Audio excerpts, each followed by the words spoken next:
Nauna na pong sinabi ng ilang mga kababayan natin na kapanipaniwala at siguradong mas may dunong, mas mataas ang pinag-aralan kesa sa mga abogado ni Lustay pagdating sa batas na etong ganitong klaseng paggasta na itong confidential funds ay tinatawag na pagsalaula.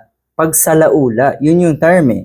Kasi nga daw siguro nasanay itong si Sara Duterte sa Davao City, kaya ang akala niya pagdating sa national, pagdating sa gobyerno or mas mataas na posisyon, akala niya siguro mas lalo siyang magiging untouchable.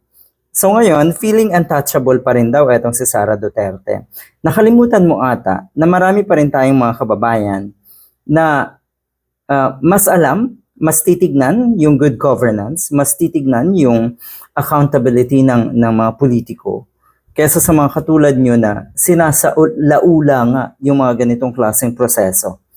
Sa laula ka, yan yung term. So eto naman, ilan na bang auditor ang nag-witness, tumayo bilang witness nga.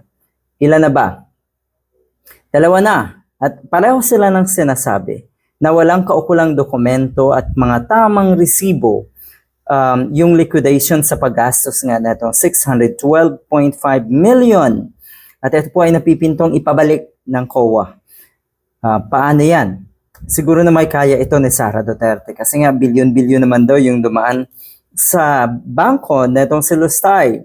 Ito ngayon ang sinasabi ng isang political analyst. At ang sinabi niya, nilustay mo yung confidential fund na ganun kalaki, tapos nag-iwan ka daw ng nakakadiring liquidation report. Nakakadiri talaga kasi yung mga pangalan, por Diyos, por Santo.